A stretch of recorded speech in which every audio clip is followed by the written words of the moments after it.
आज की वीडियो में हम बात करेंगे बाईपास फैट के बारे में। ये क्या होती है और इसकी इम्पोर्टेंस क्या है।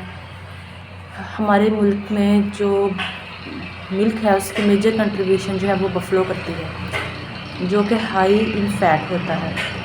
अब होता क्या है, जो अर्ली लैक्टेशन होती है बफलो की, उसमें उसकी एनर्जी रिक्वायरमेंट या डिमांड जो है वो बढ़ जाती है, जिसमें उसको अपनी मेंटेनेंस के साथ साथ जो है वो मिल्क प्रोडक्शन के लिए भी एनर्जी चाहिए होती है।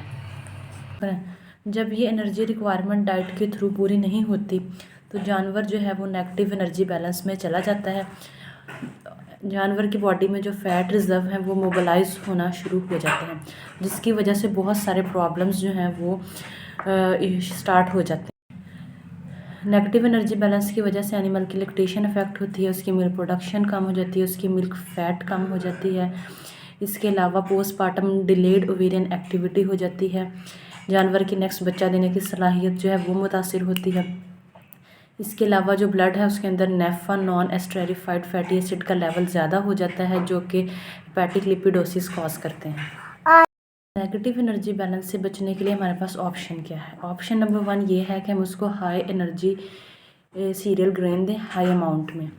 मगर मसला क्या आता है कि जब हम सीरियल ग्रेन ज़्यादा अमाउंट में देते हैं तो वो एसिडोसिस कॉज करता है एनिमल में, जिसकी वजह से फिर जो है वो जानवर की लैक्टेशन प्रोडक्शन एवरीथिंग जो है अफेक्ट होती है। सेकंड ऑप्शन हमारे पास है बाईपास फैट का। फैट्स जो है इनके अंदर 2.25 टाइम्स मोर एनर्जी होती है दैन कार्बोहाइड्रेट से। फैट की सप्लीमेंटेशन से हमारे पास जितने भी प्रॉब्लम है, एसिडोसिस है, लेमिनाइटिस है, डिलेड ओवेरियन एक्टिविटी है, लो मिल्क प्रोडक्शन है, वो हम जो है उससे बच सकते हैं। अब होता क्या है कि ट्रेडिशनल मेथड हमारे यहाँ यूज़ होता है कि फ़ैट के सब्स्टिट्यूट के तौर पे हम जो है वो रॉ ऑयल एनिमल को दे देते हैं, लेकिन रॉ ऑयल देने के कुछ नुकसानात हैं।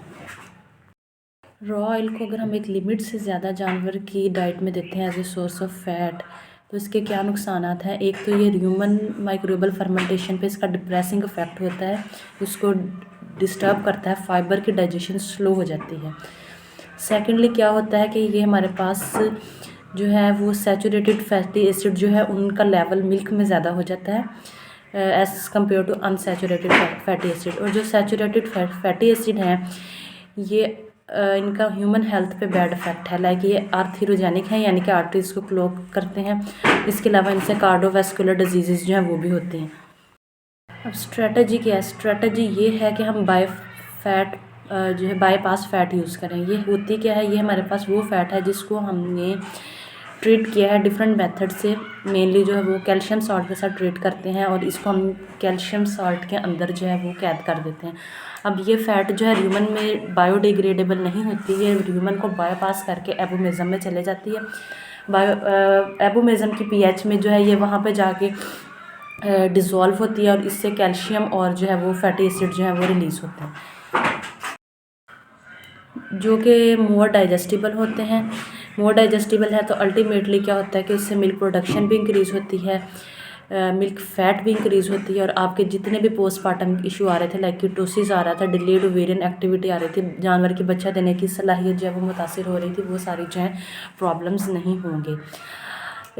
मार्केट में कमर्शियल लेवल पे डिफरेंट टाइप की जो है बाईपास फैट जो है वो मौजूद है। इनकी डोजेज़ क्या क्या हैं। अगर हम बात करें लैक्टेटिंग एनिमल की तो उसमें हमने इसको 150 से 250 ग्राम देंगे।